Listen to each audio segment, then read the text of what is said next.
आज चैप्टर 1 पढ़ेंगे। चैप्टर 1 पढ़ने से है ना, चैप्टर 1 यानी पार्ट 1, और इसमें पढ़ेंगे आर्टिकल्स। आर्टिकल्स का मतलब होता है अभिपद या निर्धारण, है ना। आर्टिकल्स का हिंदी क्या होता है? अभिपद या निर्धारण, यानी निर्धारण करते हैं या अभिपद का मतलब उसको बताते हैं। तो इसमें हम लोग अब समझेंगे आर्टिकल्स का मतलब क्या होता है, अभिपद या निर्धारण। तो आर्टिकल्स ए एन तथा दा को आर्टिकल्स कहा जाता है। तो ए एन और दा को क्या कहा जाता है? आर्टिकल्स कहेंगे। तो इसका नाम क्या है? ए एन और दा को आर्टिकल्स कहा जाता है। जब भी हम लोग आर्टिकल्स की बात करेंगे तो आर्टिकल्स तो यहाँ 3 है, ए एन और दा, ये तीनों क्या कहलाया? आर्टिकल्स कहलाया, है ना। तो इसमें ये हम देखेंगे कि इसको आर्टिकल्स का मतलब अभिपद या निर्धारण, और ए अंदा को आर्टिकल्स कहा जाता है। ठीक है, तो यहाँ तक तो बने, इसको हमको नहीं देखना है, यहाँ से पढ़ना है। उसके बाद यहाँ से फंक्शन। फंक्शन का मतलब होता है कार्य, कार्य ऑफ आर्टिकल्स, आर्टिकल्स का कार्य, है ना, आर्टिकल्स का कार्य। तो इसको देखेंगे, आर्टिकल्स का क्या कार्य है वो देखेंगे। तो आर्टिकल्स किसी नाउन को अनडिफिनिट, इनडिफिनिट यानी अनिश्चितता, या डिफिनिट यानी निश्चितता बनाता है, तो यानी बोध कराता है। आर्टिकल्स जो है किसी नाउन को निश्चित है या अनिश्चित है, उसका बोध कौन कराता है? आर्टिकल्स। कौन कराता है? ए एन और द, ये तीनों मिलके कराता है कि कौन सा निश्चित होगा और कौन सा अनिश्चित होगा। ठीक है, तो कौन सा निश्चित और कौन सा अनिश्चित का बोध कौन कराएगा? आर्टिकल्स कहलाएगा। तो यहाँ हम देखिए, यहाँ किसी आर्टिकल्स किसी नाउन या इंडिफिनिट अनिश्चित है या निश्चित है, वो कौन कराएगा? आर्टिकल्स कहलाएगा। आर्टिकल्स कितने हैं? A N the. तो यहाँ देखते हैं, आई सॉ ए बेगर, मैंने एक भिखारी को देखा। तो मैंने एक भिखारी को देखा, आई सॉ ए बेगार, और यहाँ क्या लगा है? ए लगा है। तो ए क्या बोध कराता है? ए अनिश्चितता का बोध कराता है। ठीक है, और the women who is sitting there is beautiful, महिला जो बैठी वहाँ बैठी है सुंदर है। तो ये वाक्य में बेगर का बेगर के पहले यानी यहाँ भिखारी के पहले जो यहाँ क्या है, बेगर के पहले ए का प्रयोग हुआ। बेगर एक अनिश्चित बना देता, अनिश्चित देखा हुआ। कौन सा बेगर है? जिसके बारे में कोई जानकारी उपलब्ध नहीं है। तो यहाँ क्या कह रहा है? मैंने एक भिखारी को देखा। तो उस भिखारी के बारे में कोई जानकारी नहीं है। तो ए से क्या बोध रहा है? अनिश्चितता का बोध करा, तभी अनिश्चितता बना देता है। तो बेगर को पहले ए का प्रयोग होता है जो बेगर के लिए अनिश्चितता बना देता है, यानी वो जो भिखारी को है वो उसके बारे में कोई जानकारी नहीं है ना, अनिश्चितता बना देता है। वह कौन सा बेगर है, वो कौन सा भिखारी था, उसके बारे में किसी को पता नहीं, यानी जो मैंने देखा उसके बारे में मुझे कुछ भी पता नहीं है। तो ये अनिश्चितता का बोध करा देता है। ये क्या कर रहा था? अनिश्चितता का बोध, इसके बारे में कोई जानकारी उपलब्ध नहीं है। तो कह रहा बेगर के पहले ए का प्रयोग हुआ जो बेगर के अनिश्चितता बना देता है। कौन सा बेगर है, इसके बारे में कोई जानकारी उपलब्ध नहीं है। दूसरा वाक्य में, the women who is sitting there is beautiful, महिला जो वहां बैठी है सुंदर है। तो यहाँ क्या कह रहा है? मैं, वुमेन का पहले दा का प्रयोग है जो वुमेन को निश्चित बना देती है। इस वाक्य में वुमेन का चर्चा हो रही, जो बैठी है। तो जो बैठी है उसके बारे में चर्चा हो रही, वो कैसा है? सुंदर है। तो महिला जो बैठी है उसके बारे में सुंदर है। तो ये क्या कर रहा है? निश्चित के बारे में बात कर रहा है। तो ए और ए का प्रयोग कहाँ करेंगे? निश्चित के बोध कराने के लिए किया जाता है। और एन का प्रयोग कहाँ करें? अनिश्चित को बोध कराने के लिए। क्या प्रयोग? अनिश्चित को बोध कराने के ए, और निश्चित को बोध कराने के लिए दा का प्रयोग किया जाता है। तो इस वाक्य में, दोनों वाक्य में हम लोग समझ गए हैं। उसके बाद यहां से देखेंगे काइंड्स ऑफ आर्टिकल्स यानी आर्टिकल्स के प्रकार या भेद, है ना। तो फंक्शन का मतलब होता है कार्य के आधार पर आर्टिकल्स के 2 भागों में बांटा गया। कितने भागों में बांटा गया है? 2 भागों में। पहला इंडिफिनिट आर्टिकल्स, इंडिफिनिट आर्टिकल को कहते हैं अनिश्चित आर्टिकल्स, है ना, अनिश्चित आर्टिकल्स कहते हैं, अनिश्चित। और ये इंडिफिनिट आर्टिकल निश्चित अभिपद या निर्धारण, है ना।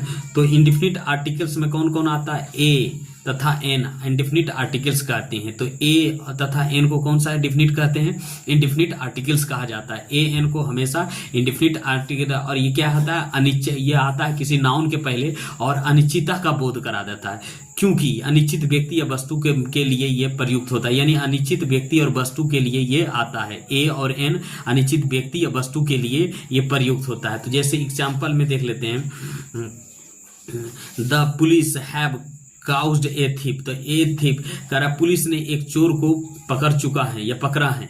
तो ये चोर जो है उसके बारे में कोई निश्चित नहीं है, कौन सा चोर है उसके बारे में कोई जानकारी नहीं है। तो ये क्या कर रहा है? अनिश्चितता का बोध करा रहा है ना। यहाँ कर I saw a man standing at the gate of your house. मैंने एक व्यक्ति को देखा जो तुम्हारे घर के दरवाजे के सामने खड़ा है। तो कौन सा व्यक्ति है उसके बारे में जो करता है, उसके देख रहा है, मतलब देख रहा है, उसको कोई जानकारी नहीं, लेकिन उसके गेट के सामने खड़ा है ना, तुम्हारे gate. An elephant trimmed her child, है ना। ट्रिम्ड का मतलब होगा तो एक एलिफेंट ने क्या किया? बच्चे को दबा दिया, है ना, ट्रिम्ड कर दिया, यानी दाब दिया। तो क्या रहा? एक एलिफेंट। तो कौन सा एलिफेंट दाबा? इसके बारे में कोई जानकारी नहीं है। NMP member of parliament, NMP died in an accident. तो एक दुर्घटना में एक एमपी मारा गया। कौन सा एमपी मारा गया इसके बारे में कोई जानकारी नहीं, लेकिन एमपी मारा गया है इसके बारे में। अब हम लोग को रहती है अनिश्चितता। इंडेफिनिट आर्टिकल क्या कहता है? अनिश्चितता का बोध कराता है, तो इंडेफिनिट। अब हम लोग देखते हैं डेफिनिट आर्टिकल्स। डेफिनिट आर्टिकल, है ना। द का प्रयोग डेफिनिट आर्टिकल, द को डेफिनिट आर्टिकल्स कहा जाता है। तो द को कौन सा आर्टिकल कहा जाता है? डेफिनिट, यानी निश्चितता का बोध कराता है, तो डेफिनिट आर्टिकल कहा जाता है, क्योंकि यह किसी निश्चित व्यक्ति या वस्तु के लिए बोध होता है। यह किसी व्यक्ति बोध को निश्चित बनाने के लिए कौन सा प्रयोग करते हैं? द का प्रयोग करते हैं। जैसे this is the car which I have bought. यह वही कार है जो मैंने खरीदी। तो यह कब कार क्या है? वही कार है जिसने मैंने खरीदी। तो यह वही कार है जो मैंने खरीदा। तो यही कार है, मतलब दूसरे को कार देख के क्या कर रहा है? ये यही कार है जिसने मैंने खरीदी। तो इसमें क्या कर रहा है? वो कार को क्या कर रहा है? निश्चितता का बोध करा रहा है। द आ रहा है तो निश्चित का बोध करा रहा है। The house in which she lives in the old. घर जिसमें वह रहती है वो पुराना है। तो घर जिसमें रहती है उसमें पुराना। तो द क्या कर रहा है? घर में जिसमें रहती है, द से यह निश्चित घर का बोध करा रहा है। तो द यहाँ तो हम लोग दो ही बात समझे हैं कि आर्टिकल्स कितने, आर्टिकल्स को क्या कहते हैं? अभिपद या निर्धारण। तो आर्टिकल्स कितने प्रकार के होते हैं? दो प्रकार के, एगो डेफिनिट, एगो इंडेफिनिट। इंडेफिनिट को अनिश्चितता का बोध कराएगा, कौन कराएगा? ए और एन। और डेफिनिट कौन कराएगा? यानी द। तो यहां तक देख लिए। अब हम लोग आगे बढ़ते हैं। अब यहाँ देखते हैं the water of the Ganga is polluted. उसी में देखते हैं तीसरा उदाहरण है, the water of the Ganges is polluted. Ganga का पानी प्रदूषित है। तो गंगा का पानी प्रदूषित है, यहाँ क्या कर रहा है? निश्चितता का बोध करा रहा है। तो गंगा का पानी क्या है? प्रदूषित है। द वाटर ऑफ गंगा, तो गंगा को निश्चित कर रहा है क्या है? पोल्यूटेड है। The king of Nepal visit India. Nepal के राजा ने भारत का भ्रमण किया। तो कहाँ का नेपाल का राजा है? तो निश्चित है, नेपाल का राजा है। तो निश्चितता का बोध करा रहा है।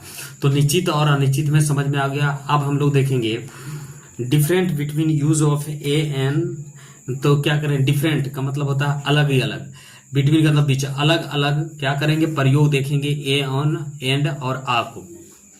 ए तथा एन का प्रयोग समान अर्थ सिंगुलर काउंटेबल नाउन में होता है। सिंगुलर का मतलब होता है जिसको एक होगा और जिसको हम गिन सकते हैं, नाउन को जिसको हम गिन सकते हैं उसे क्या कहते हैं? Singular countable noun. तो ए एन का प्रयोग समान अर्थ होता है। तो ए का मतलब भी एक होता है, एन का मतलब भी एक होता है। समान अर्थ में होता है, सिंगुलर काउंटेबल नाउन के पहले होता है। क्या होता है? सिंगुलर नाउन काउंटेबल, जिसको हम गिन सकते हैं उसके पहले क्या प्रयोग होता है? ए और एन का प्रयोग होता है यहाँ से। तो यहाँ देखते हैं नाउन का पहले एडजेक्टिव या एडवर्ब प्लस एडजेक्टिव हो तो आर्टिकल का स्थान में परिवर्तन होता है। जब एडजेक्टिव हो या एडवर्ब प्लस एडजेक्टिव तो नाउन का परिवर्तन होता है। इसके पोजीशन ऑफ आर्टिकल्स देख सकते हैं। क्या है पोजीशन ऑफ आर्टिकल? आर्टिकल का स्थान को हम देखें, किंतु किसी शब्द के पहले ए एन का प्रयोग उस शब्द के पहले साउंड पर निर्भर करता है। तो किसी शब्द के पहले ए एन का प्रयोग होगा, किस पर निर्भर करेगा? उसके साउंड पर निर्भर करेंगे। साउंड का मतलब होता है आवाज पर निर्भर करेगा कि क्या होगा। जैसे हम लोग यहाँ से अब लोग देखते हैं, जैसे ए का प्रयोग, ए का प्रयोग उस शब्द के पहले होता है जिसका साउंड एक कॉन्सोनेंट यानी व्यंजन हो, यानी व्यंजन वर्ग से स्टार्ट हो, उसे पहले क्या करें, जैसे बुक। तो बुक क्या है, बुक यहाँ क्या है, बुक है तो इसके पहले ए लगा है ना, ए बुक। तो बुक क्या है, व्यंजन वर्ण है बुक, तो यहाँ बुक लिखा है तो ए का प्रयोग हुआ है। ए टेबुल, तो ए टेबुल के पहले क्या लिखा है, टी लिखा है टेबुल, तो इसके पहले क्या लिखा है, ए प्रयोग होगा। ए चेयर, तो ए क्या है, ए चेयर है, तो ये चेयर के पहले क्या होगा, ए का प्रयोग होगा। ए बेंच, तो बेंच क्या है, व्यंजन वर्ण है ना। ए बॉय, तो बॉय क्या है, बी क्या है, व्यंजन वर्ण है, तो यहाँ से ए लगेगा। ए गर्ल, तो ए गर्ल क्या है, एक व्यंजन, गर्ल गो क्या है, व्यंजन वर्ण है इसलिए लग रहा है यहाँ। कैट, कैट सी क्या है, एक व्यंजन वर्ण है, कैट लगेगा। रैट, रैट क्या है, एक व्यंजन वर्ण है, हिंदी में देख लीजिए, रैट हिंदी में देख लीजिए। पेन, पेन क्या है, एक व्यंजन वर्ण है। उसके बाद यहाँ फिल्म, फिल्म क्या है, एक व्यंजन वर्ण है, फीस ले। और स्कूल क्या है, एक व्यंजन वर्ण है। स्कॉलरशिप यहाँ क्या है, व्यंजन वर्ण है ना। तो व्यंजन वर्ण के पहले क्या करेंगे हम लोग, ए का प्रयोग करेंगे, और किसके पहले, जो सिंगुलर काउंटेबल नाउन हो उसके पहले में प्रयोग करेंगे। अब देखिए बी नंबर का एन का प्रयोग, एन का प्रयोग उस शब्द के पहले हो, पहले साउंड जिसका वोवेल स्वर से हो, तो क्या हो, जिसका स्वर से हो, यानी वोवेल स्वर।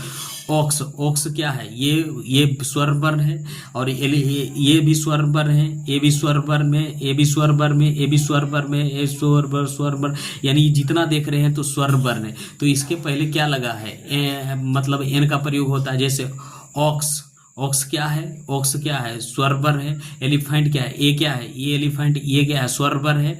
आउल, आउल क्या है, एक स्वर वर्ण है। एन क्या है, स्वर वर्ण है। एन क्या है, स्वर वर्ण है। एन क्या है, स्वर वर्ण है। एन, एक्स, एक्स क्या है, ये जो देखना अगला साउंड, पहला साउंड यानी पहला देखिए, पहले जिसका पहला साउंड स्वर वर्ण हो, तो पहला जितना भी देख रहे हैं हम क्या है, इनपुट भी स्वर वर्ण है, इंडियन भी स्वर वर्ण है, अंट भी है, आर्ट भी है, ऑक्स भी, ये जितना भी देख रहे हैं सब स्वर वर्ण आगे है कि नहीं। पहला अक्षर क्या है, देखिए पहला अक्षर यानी पहला साउंड, पहला साउंड क्या है, ये सब जो देख रहे हैं ये पहला साउंड सब स्वर वर्ण है, इसलिए इस लोग को हम लोग क्या करेंगे, एन का प्रयोग करेंगे। तो यहाँ से समझ में आ गया। अब यहाँ हमारा नोट दिया है, नोट इंग्लिश में 5 लेटर अक्षर ए ई आई ओ यू वोवेल्स कहा जाता है, इसे क्या कहा जाए, तथा 21 लेटर को कॉन्सोनेंट कहा जाता है। तो अब जितने ABCD 26 लेटर है, इंग्लिश में 26 लेटर है, तो 26 लेटर है तो उसमें 5 को है ना वोवेल कहा जाता है, और 21 को क्या कहा जाता है, कॉन्सोनेंट लेटर कहा जाता है, कॉन्सोनेंट। किंतु किसी शब्द के पहले लेटर कोई कॉन्सोनेंट या उसके पहले ए प्रयोग करना तथा किसी शब्द के पहले लेटर वोवेल हो तो उसके पहले एन का प्रयोग करना बिल्कुल गलत है, गलत भी हो सकता है, एकदम गलत भी हो सकता है, ठीक है। किसी के पहले ए रहेगा और चाहे किसी के 5 रहेगा, और तो उसके पहले आप क्या लगा दीजिए, एन लगा दीजिएगा, और किसी के पहले तो ये गलत हो जाएगा। क्या हो जाएगा, गलत हो रहा है। कहने का मतलब है कि किंतु कोई शब्द लेटर कॉन्सोनेंट ए का प्रयोग करना है तो किसी पहले वोवेल हो तो एन का प्रयोग करना है, तो ये भी गलत हो जाएगा। आगे में ई भी रहेगा फिर भी हम ए का प्रयोग करेंगे, ठीक है, लेकिन करना तो उच्चारण पर है ना, क्योंकि इंग्लिश में लेटर साउंड अंतर होता है, यानी लेटर और आवाज क्या होता है, अंतर हो सकता है, करना गलत हो जाए, क्योंकि अंग्रेजी में लेटर तथा साउंड में अंतर है। अंग्रेजी में क्या है, लेटर यानी अक्षर और आवाज में अंतर हो सकता है। निम्नलिखित शब्दों को हम देखते हैं, लेटर यू, यू है किंतु पहला साउंड अलग अलग है, यू है तो देखिए हम लिखते हैं यूनिट। तो यूनिट हमने पहले क्या बोला, इसके आगे तो पहले एन का प्रयोग होगा, लेकिन यहाँ क्या है, यूनिट। यूनिट किससे आवाज हो रहा है, यूनिट किससे हो रहा है, यूनिट ये कॉन्सोनेंट से हो रहा है, तो ये इसके पहले ए का प्रयोग करें। ये नहीं कि हम लोग ये 5 देख लिए तो एन का प्रयोग करना करेंगे, लेकिन ये आवाज देख लेंगे। यूनिट, यूनिट से तो क्या है, यू, तो यू क्या है, ये व्यंजन वर्ण है तो यहाँ से होगा। उसके बाद अम्ब्रेला, तो अम्ब्रेला क्या है, अम्ब्रेला ये क्या है, स्वर वर्ण है, स्वर वर्ण है, यानी स्वर वर्ण को पहले अम्ब्रेला लेते, यहाँ तो यू है लेकिन अ से स्टार्ट हो रहा है, यहाँ यूनिट यानी ये व्यंजन वर्ण से और ये स्वर वर्ण है। उर्दू, उर्दू से क्या हो रहा है, यू से स्टार्ट हो रहा है, तो इसके पहले क्या लगाएंगे, ये हम लगाएंगे एन का प्रयोग है ना। अब देखिए हम यहाँ फिर निम्नलिखित शब्दों को दीजिए, पहले ई का है किंतु साउंड अलग अलग है। देखिए एन आई, आई क्या है, आई देखिए मतलब एकदम बड़ा अथी करके लिखा है, ऐसे ऐसे करके मतलब जरा गहरा में, तो आई है तो एन का प्रयोग हो रहा है। ये ना क्या है, स्वर वर्ण है। एन इफेक्टेड, इफेक्टेड क्या है, स्वर वर्ण है। अल क्या है, स्वर वर्ण है। ए क्या है, स्वर वर्ण। इंपोर्ट क्या है, स्वर वर्ण। तो ये सब ई का प्रयोग, यहाँ सबका अलग अलग उच्चारण है। क्या है, देखिए इनका पहला अक्षर ई है किंतु साउंड अलग अलग है, ये साउंड अलग है आ है, आई है, ई है, आ है, एग है, ई है। तो इसका साउंड अलग अलग है लेकिन सब आई से स्टार्ट हो रहा है। ठीक है, तो यहाँ क्या करेंगे हम लोग, इसका पहले एन का प्रयोग करेंगे। फिर निम्नलिखित शब्दों को देखिए जिनका पहले लेटर एम है किंतु पहला साउंड अलग अलग है। तो देखिए मेंबर और एमपी है ना, एम से स्टार्ट हो रहा है तो, लेकिन यहाँ क्या हो रहा है, एम से स्टार्ट हो रहा है तो यहाँ क्या हो रहा है, एम मेंबर हो रहा है। यहाँ साउंड क्या है, मेंबर है, एम ए है और यहाँ एम पी है। तो मेंबर के पहले ए का प्रयोग हो रहा है क्योंकि यहाँ व्यंजन वर्ण है और यहाँ क्या है, स्वर वर्ण है, तो इसलिए एम पी यहाँ लग गया। समझ में आ गया, दोनों में अंतर हो गया।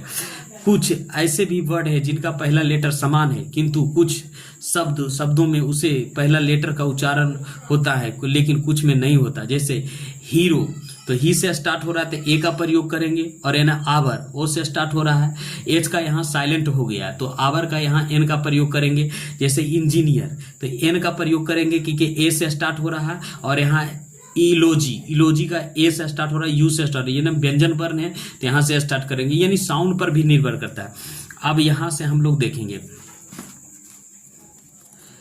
अतः अब यह बिल्कुल स्पष्ट हो जाना चाहिए कि शब्दों के पहला लेटर का कॉन्सोनेंट वोवेल होना इस बात का निर्णायक नहीं हो सकता। अब निर्णायक नहीं हो सकता कि पहले उसको एन लगाएंगे क्योंकि पांचों ए ई आई ओ देख लिए तो एन लगा दिए, ये निर्णायक नहीं हो सकता क्योंकि ए निर्णायक ए होना चाहिए एन, क्योंकि ये अन नहीं हो सकता क्योंकि लेटर के विभिन्न शब्दों में विभिन्न साउंड या साउंड मतलब आवाज या ध्वनि हो सकता है। जैसे यूनिट में क्या है तो ए का प्रयोग करते हैं, अम्ब्रेला में क्या करते हैं, एन का प्रयोग करते हैं, तथा एक ही लेटर का प्रयोग विभिन्न शब्दों में के बावजूद उस लेटर का उच्चारित होना या अनुचित होने से उन्हें शब्दों का पहला साउंड ध्वनि विभिन्न हो सकता है। यानी कहने का मतलब उच्चारण अलग अलग होगा तो उसका क्या होगा, यूनिट हो रहा है तो यू तो है लेकिन यहाँ ए का प्रयोग किए हैं, अम्ब्रेला है लेकिन यहाँ क्या किए, यू है लेकिन एन का प्रयोग करें, ये उच्चारण पर निर्भर करेगा, होने से शब्द का पहला साउंड ये ध्वनि विभिन्न हो सकता है। जैसे हीरो में क्या है, एस से हो रहा है, आवर में क्या है तो यहाँ इससे हीरो में ए का प्रयोग किए थे, आवर में एन का प्रयोग करेंगे, है ना। अब यहाँ देखते हैं, अतः किसी शब्दों के पहले ए या एन का प्रयोग करने के पूर्व यह समझ लेना नितांत आवश्यक होता है कि उस लेटर के पहले साउंड क्या है। अंग्रेजी में लेटर 26 है किंतु साउंड 44 है। अंग्रेजी में लेटर कितने हैं, 26 है, कितने आवाज कितने हैं, 44 है।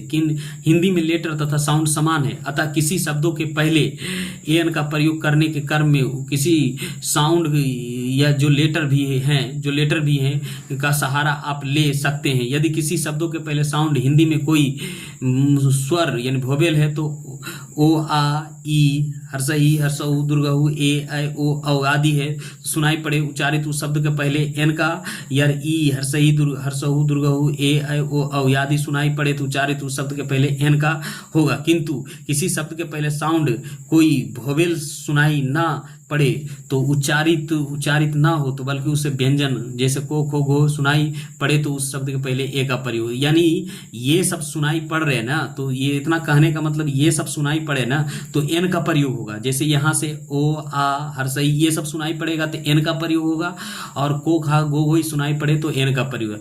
अब निम्नलिखित शब्द वर्डों को पहले साउंड और उन शब्दों को एन का प्रयोग पर गौर करें। तो जैसे वर्ड बिगिनिंग विथ ई, जो शब्द जो ऐसा शब्द जो ई से शुरुआत हो, किससे शुरुआत हो, ई से शुरुआत हो, ऐसा शब्द जिससे ई से शुरुआत हो तो ए प्लस कॉन्सोनेंट साउंड से शुरुआत हो, ए रहे और जब ए पहले लगाएंगे जब कॉन्सोनाउंट यानी कॉन्सोनेंट साउंड से यानी व्यंजन वर्ण से शुरुआत हो और वोवेल साउंड से सुना हो। जैसे यू का मतलब होता है मादा भेड़, तो ये किससे सुनाई दे रहा है, ये व्यंजन वर्ण से सुनाई दे रहा था, इसके पहले ए का प्रयोग करेंगे। और एक्सक्यूज क्षमा बहाना, क्षमा या बहाना, एक्सक्यूज का मतलब क्या हो रहा है, ई से स्टार्ट हो रहा था, यहाँ एन का प्रयोग करेंगे। और यूरोपियन, यहाँ क्या है, यूरोपियन के पहले ए का प्रयोग करेंगे। यहाँ इम्प्लॉइज का कर एन का ई से स्टार्ट हो रहा है तो ये क्या है, यहाँ बड़े ई से उच्चारण हो रहा है। ऊपर में जो बताए थे वही उसी ऊपर में नहीं बताए थे, जो ये सब रहे क्या रहे, जैसे ऊपर में हम लोग बताए कि ये सब रहेगा तो इसके आगे एन का प्रयोग करेंगे उच्चारण में, और जब ये सब रहेगा तो किसके प्रयोग करेंगे, ए का प्रयोग करेंगे। वही यहाँ से दे रखा है लेकिन वर्ड्स बिगिनिंग विथ इतना। तो ई क्या है, ई यू से स्टार्ट हो रहा है, एन एक्सक्यूज यूरोपियन, तो यूरोपियन क्या है, तो व्यंजन वर्ग से स्टार्ट हो रहा है तो ए का प्रयोग करेंगे। इम्प्लॉयज, एन से इम्प्लॉयज, ई से स्टार्ट हो रहा है इम्प्लॉयज। इलोजी, इलोजी का स्टार्ट हो रहा है तो इसको क्या करेंगे, ए से, यू से स्टार्ट हो रहा है तो इसको क्या करेंगे, ए से प्रयोग करेंगे। यूनिक, यूनक, यूनक, तो ए से यूनक मतलब ए से स्टार्ट करेंगे। ओ यूफोमिजाज, इफ्यूमिजाज, तो ये से करें यूफोमिजम। फ्यूमिजम का क्या करेंगे, ए से स्टार्ट करेंगे। उसके बाद एक्सपर्ट, एक्सपर्ट का एन से करेंगे, ए स्टार्ट हो रहा है। एन एक्सक्यूज, एक्सरसाइज, तो एन का स्टार्ट करें। एम्पियर, एम्पियर तो एन से स्टार्ट। एम्पायर, एम्पायर तो एन से स्टार्ट करेंगे, है ना। तो यहाँ तक अब समझ में आ गया होगा। उसके बाद बर्ड, ये क्या कर रहा है यहाँ, बर्ड शब्द बिगिनिंग विथ, बिगिनिंग मतलब शुरुआत जो यू से हो, तो ए रहेगा, कॉन्सोनेंट साउंड होगा, तो यूनियन के पहले क्या लगेगा, ए लगेगा। यूनिट के पहले यू से स्टार्ट हो रहा है तो ए लगेगा। यूनिवर्सिटी के पहले ए लगेगा। जैसे वोवेल साउंड, वोवेल साउंड तो है, वोवेल साउंड से स्टार्ट होगा। एम्पायर, एम्पायरर, तो यह क्या है, एन से स्टार्ट होगा। अम्ब्रेला, अम्ब्रेला का ए से स्टार्ट हो रहा है। एन अनफोल्ड गन, तो ये अनफोल्ड गन तो ए से स्टार्ट हो रहा है तो इसके पहले एन का प्रयोग करेंगे। अब देखिए यू से स्टार्ट हो रहा है तो ए का प्रयोग। यूनिफॉर्म स्टार्ट हो रहा है। यूनाइटेड टीम, तो ए का स्टार्ट किया। यूनिक मैन, तो ए यू हो रहा है, कौन सा व्यंजन वर्ण है। इसमें जितना भी देख रहे हैं यू क्या है, यूजफुल की, ये व्यंजन वर्ण है। यूजलेस पेन, यानी यूजलेस क्या है, व्यंजन वर्ण है। यूटेनिसल, तो यूनिटेसल क्या है, व्यंजन वर्ण है। यूनिवर्सल ट्रूथ, यानी ए से स्टार्ट हो रहा है लेकिन यू से, तो इसके पहले ए का प्रयोग करेंगे। यूनिनिमस, तो ए का प्रयोग मीन्स डिसीजन, तो ये का प्रयोग करेंगे, है ना। तो यहाँ क्या, अगली सीन, उगली सीन, अगली सीन मतलब क्या है, एन का प्रयोग करेंगे। ओ से स्टार्ट हो रहा है। An unbiased opinion, unbiased, unbiased opinion, तो एन से स्टार्ट होगा। An unbecoming behaviour, an unbecoming behaviour, तो एन से स्टार्ट होगा। An unflowing attempt, unflowing attempt का मतलब एन से स्टार्ट हो रहा है। A unfit man, unfit man का मतलब ए से स्टार्ट हो रहा है। An holy life, unholy life, unholy life. An uncoloured description, uncoloured descriptions, तो इसके पर ये क्या है, ए करेंगे। ए यूटोपियो, ए टूपियो का इसे ए का प्रयोग करेंगे। तो यहाँ देखिए जितना भी देख रहे हैं सब व्यंजन वर्ण से हो रहा है और यहाँ क्या हो रहा है, सब स्वर वर्ण से हो रहा है ना। तो स्वर वर्ण से हो रहा है। तो अब हम लोग यहाँ से देखेंगे आगे ओ का जो वीडियो बनाएंगे, नेक्स्ट वीडियो में बनाएंगे। ये वीडियो हो जाएगा लंबा, ठीक है। तो फिर अगला वीडियो में हम लोग यहाँ से करेंगे क्या है, a plus consonant sound, vowel sound से साइलेंट एच रहेगा, उसके बारे में अगला वीडियो में हम लोग बनाएंगे, देखेंगे। ये बहुत लंबा वीडियो हो जाएगा।